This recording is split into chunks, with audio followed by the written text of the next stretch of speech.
I wanted to do that slowly, because it is the awareness of the child herself, realizing slowly that perhaps I am not what my father says I am. But the child is so much in love and in awe of the father that she never protests.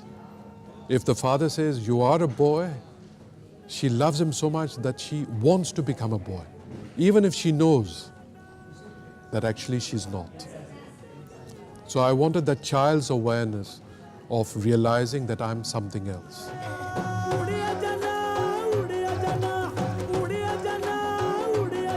All Sikhs are called Singhs, and there's a reason for that. The Indian society was riddled with the caste system. So your name usually told people what your caste is. So our guru said that we do not believe in such hierarchies within our religion.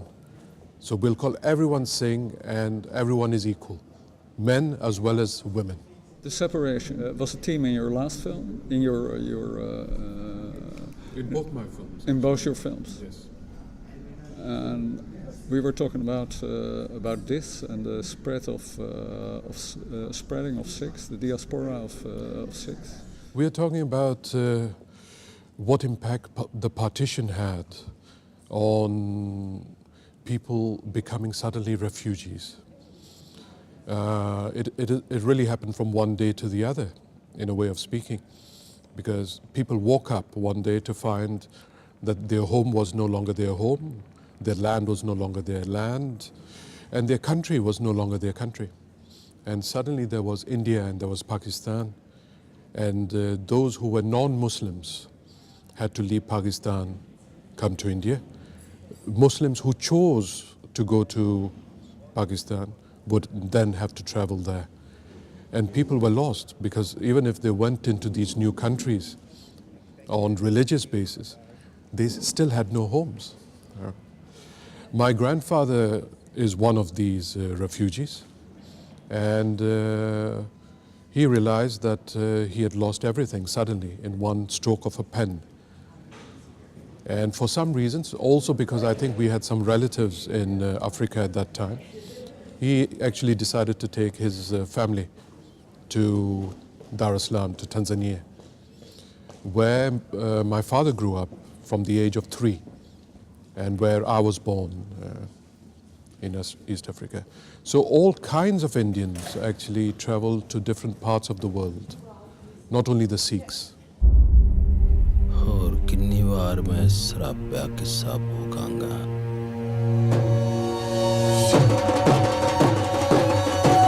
कुड़ी होगी वेख लो भी मुंडा होगा. The title of the film, Qissa, has many references, especially within the Indian context.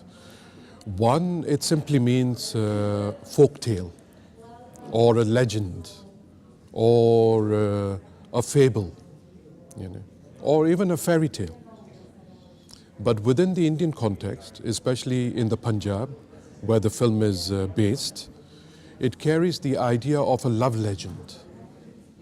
There are many, many so-called Qissas in the Punjab, which are actually love legends. But these love legends are not only between a man and a woman. These love legends actually are metaphorical or symbolic of the relationship of a single soul with the larger soul. So all of them are kind of mystical tales of a human being's relationship with the larger cosmos. So when I title my film Qissa, for an Indian consciousness, I would believe that they would understand that I am talking with a tradition in mind of storytelling. That this story will not only be a real story, but it will have certain mystical elements in it. Yes. As to how this film evolved, how Qissa evolved, I cannot tell you that it evolved like this or like that, because it is, I think, in its evolving, it evolved for almost 20 years. Yeah. And it has a lot to do with the many journeys of my family. One, the journey of my grandfather, who, after he left the partitioned India to come to Africa, was a man very bitter, very angry, full of rage about all that he has lost. And many a times this bitterness of his would become violence against his own family, because he didn't know how else to express his sudden loss of identity. So that was his journey. My journey, because of Idi Amin, which had some fallbacks, which had some impact on Tanzania also, forced me and my parents also to leave that country. And I think we were completely lost because we believed in Tanzania as our birthplace. It was literally my birthplace. It's a new home. Yes, absolutely. Also for your family. For my father, he was there from the age of 3, and he had never gone out of Africa. He had never gone to India after the age of 3. So he was 45 years old when we had to leave Tanzania. And I think we were very depressed. And I was hardly an adolescent at that point. And I'd lost my friends, and I didn't know where we were going. But something changed. We were on the ocean, between Africa and India. So this vast sea that we were crossing on a ship.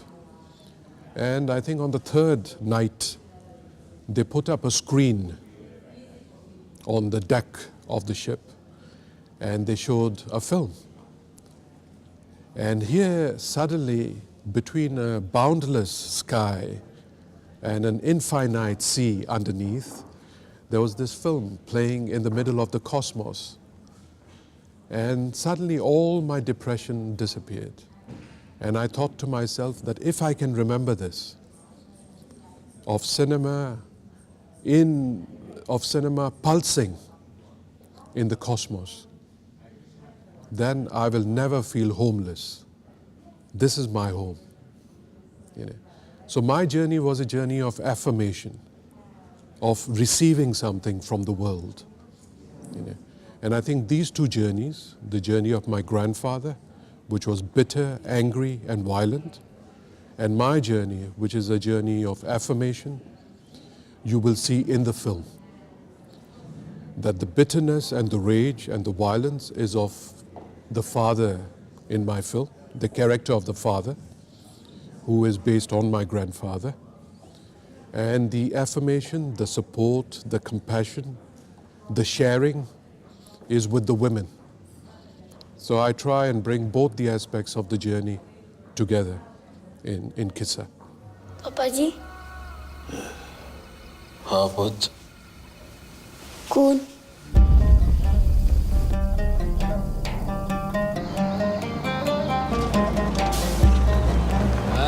Because of my grandfather, who was a refugee, our family was surrounded by friends and relatives who were also refugees. And I heard stories from all of them. They all had very traumatic experiences. And later in life, when I was thinking about Qissa, I met an old Sikh gentleman. And this was almost 60 years after independence. And he spoke to me and he said, what used to happen at the time of the partition is that whenever villages were attacked, the women, to save their honor, would jump into wells to kill themselves and to save their honor. That was the practice at that time. And this old Sikh man, beautiful white beard, very gentle looking, he told me that his daughter, who was hardly 16, had jumped into the well at that point. And he says that now, almost after 40 years, 60 years of independence, he still dreamt of her. He still had dreams of his daughter in the well, waiting for her father to come in, get her out. And I think to me that tale has been like a burning in the blood. It really turned something inside me. And from there, I think this waiting of a child for a father who will never come, began to take various shapes. And I thought, what are the different kinds of wells we throw our loved ones into, for whatever reasons, for political reasons, for religious reasons, for cultural reasons, for all kinds of ideological reasons, the kind of cruelty that we bring to our loved ones. And I thought that one of the wells that in India specifically we have thrown our women into is that we have made them feel that they are always lesser than men. And therefore from there I felt that here is a tale that I would like to tell of a young girl thrown into the well of identity.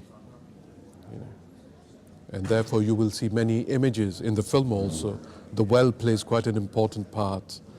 And for an Indian audience who are aware of what the well means, it takes on a very emotional feeling. I'm glad if it translates to a wider audience, that even if the actual context is not understood, something of the feeling of loss, of danger, of something that you might not be able to hold comes through. Many people have asked me, why is the character of the father in my film not simply evil? Why is he so gentle and loving in one way and so cruel in another way? And I find that question very disturbing, because I feel that people are not looking at human beings anymore. They're looking at an idea of character, And I am scared that more and more of our cinema is becoming simply stories which give you straightforward ideas of what a human being is. Good, evil.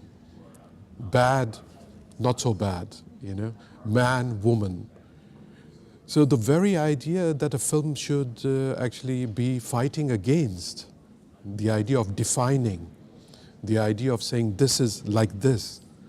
Unfortunately, much of our cinema today is doing the opposite.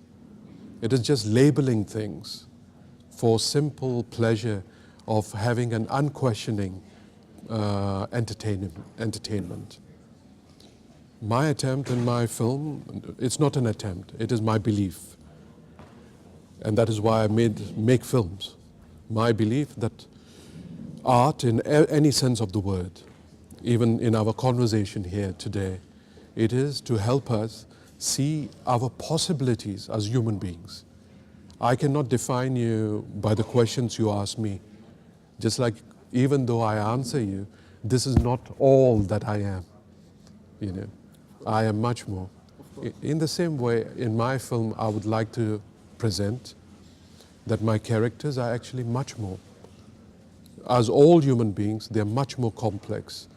And if we are able to see the density of what makes a human being, then perhaps slowly, steadily, we will be able to cross all notions of creating separations of good, bad, man, woman. This nation is good, this nation is bad, I hope. This bringing of two styles into the film. As I mentioned earlier, the very word Qissa actually contains the seed of that it is, in a sense, a loved legend between a man and a woman, but simultaneously it's a mystical tale to talk about the relationship of a single soul with the cosmos. So the mystical and the real, they really live together. So for me it was clear from the very beginning that the film will actually go much further than the realistic domain. And if you look at the film for a moment outside the story, you know, and you look at how it is shot, the rhythms of the film, you will see that despite the fact that it is quite a violent tale, it is told very, very gently. You know. So always there are these moments of containing violence in a gentle way. Yeah. And my attempt then is to see that the ghost, which is the mystical element in the film, is actually not appearing only at the end of the film. That this man, when he empties himself of emotion and he becomes only a will to make his daughter into a boy, he has already made himself into a ghost. You know. He took distance from himself. Absolutely. As a person. As a person. He's already a ghost. You know. And that is what most refugees are. You know. They are ghosts, really. And it is rarely that a refugee slowly begins to find an idea of a house within themselves. You know. And the women in the film, they do. Because they are firm and they forgive. They don't allow themselves to become ghosts.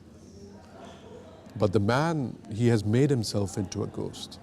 So at the end, when he actually returns as a ghost, it should not be surprising because from the beginning, he was a ghost. Do you consider your filmmaking a way of escaping this being a ghost? I think that's a very good question. And I'm happy that you bring it up. That, as I said, the state of becoming a refugee can make you into a ghost because you've lost everything. And the only thing that you retain is your humanity. And if you lose that, then you're a ghost. I was lucky because I attained cinema as my home very, very early in my life. Almost at the moment that I was going to become a ghost, I got filled with the light of cinema. How old were you? 16, 17? No, I was younger. I was hardly 14. You know, I was much younger. Oh, good. Yeah. So I think that was very important for me. It saved me from bitterness and anger. You know. And I do believe that there is a home for all of us. Unfortunately, we look for a home which is defined. You know. But we know that the truth is that on this earth, actually, we are all refugees. You know. No matter what we say, no matter what country we say we belong to, no matter what little house we say we belong to, finally, we all know that we are refugees. You know. And it is the fear, I think, of understanding this sense of being a refugee that we want to attain, give ourselves fixed meaning so we can forget for a while our truth. You know. So my film is about refugees, and I want to affirm the power of being a refugee in the correct sense of the word, and to celebrate the sense of being a refugee so that you can actually take any path. Every place is your home. And you don't have to define anything, and you don't have to kill anybody so that you become, so that you make a fixed home. You know. You're a free person. When we look back to the partition, is it more traumatic than decolonization? I think the two events are unfortunately happening simultaneously. But decolonization is, of course, the unity of a nation. It brings about a sense of unity. And at that very point, when the nation is uniting into its sense of independence, at that very moment, India was chopped. You know, and that partition is especially troublesome because it is the partition of one people, more than that, of one culture, and to a large extent, even the same language. You know, so here you are cutting people who for generations have lived together and have created a culture which is a beautiful coming together of Christianity, Buddhism, Islam, Hinduism, Sikhism. And suddenly what the partition does is it makes a Christian, it makes a Sikh, it makes a Muslim. Suddenly people become divided and they forget this beautiful tradition that they had created together, which is neither any religion, nor any creed, nor any fixed belief, but like a river that flows between people. You know. And then this river has now become red with unnecessary spilling of blood. The film starts with this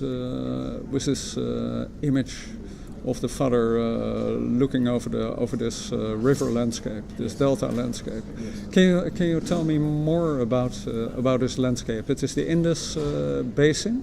Where was it filmed? Was it filmed in near Srinagar in the Punjab, or? You're talking about the first scene of the film, where the father overlooks a river. Yes. In front of him, and there's a moon that rises over the river. Yeah. And the film was shot in the Punjab, but very, very close to the borders of Pakistan. So really, I tried to be as close to the two countries as possible, you know. And that image to me is very, very important because there is something of the rawness of the Punjab there, which is almost a nostalgic reference to how my grandfather remembered his village. All right.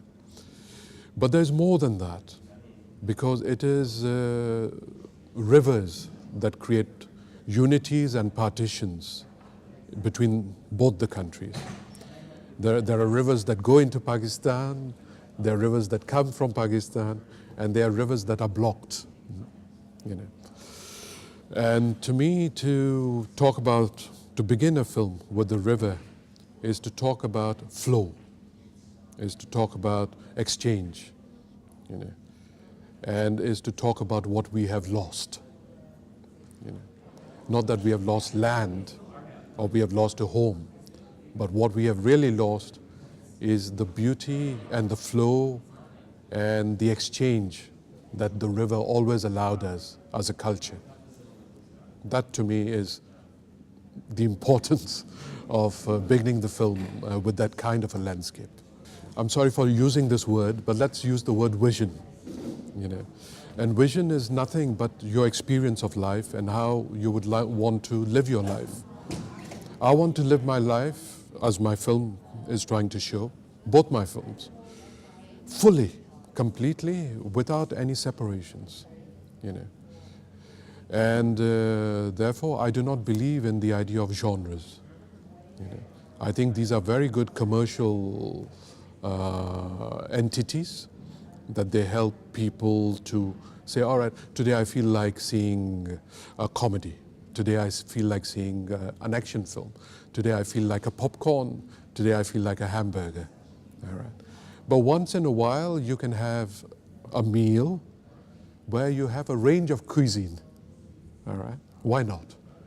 So my attempt is to present with a real buffet where you are free to eat quite a range.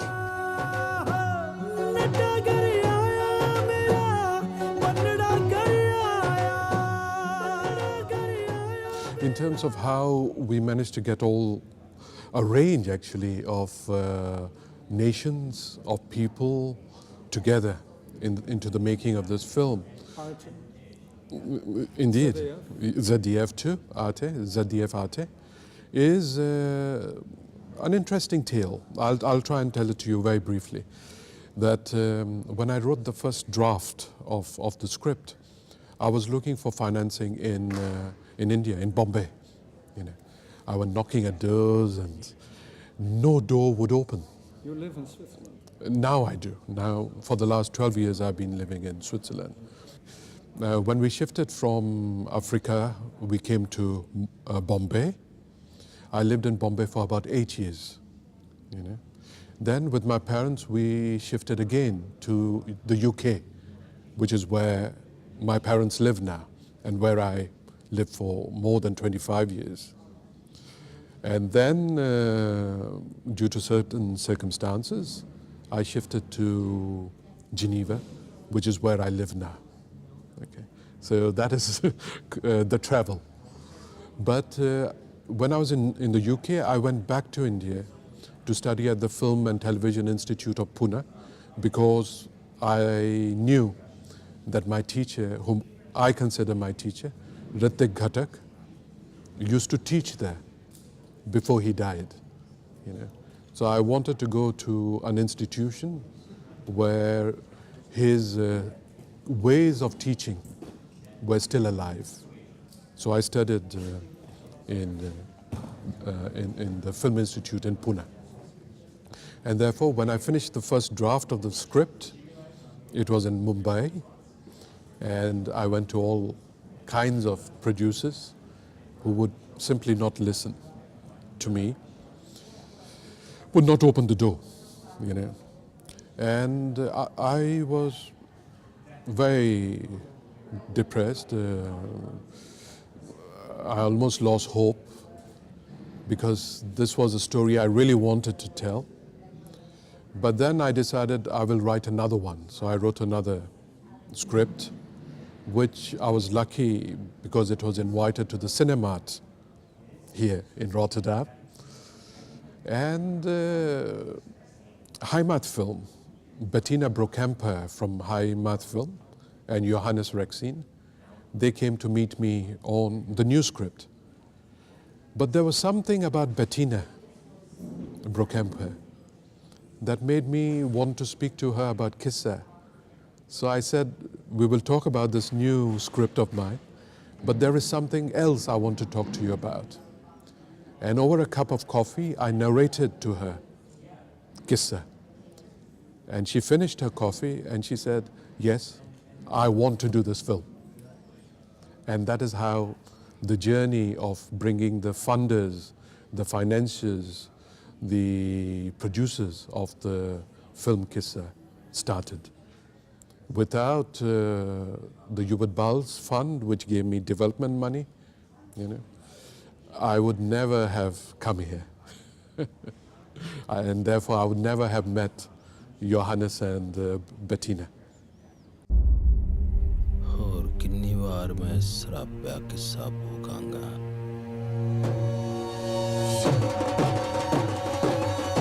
फिर कुड़ी होगी वेख लो भी मुंडा होगा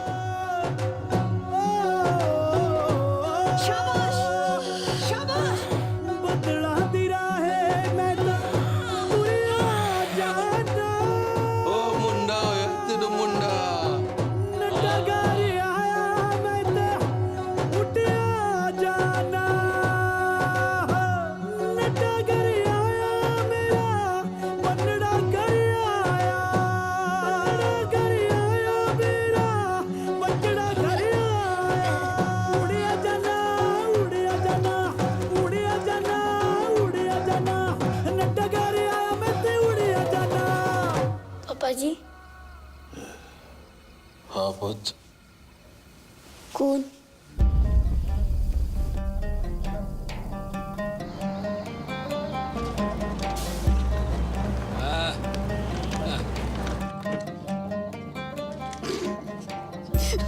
बड़ा शिकारी मैं ते तेरी धी दा हथ मंगदा अपने पतले कुंडला छड़ अपना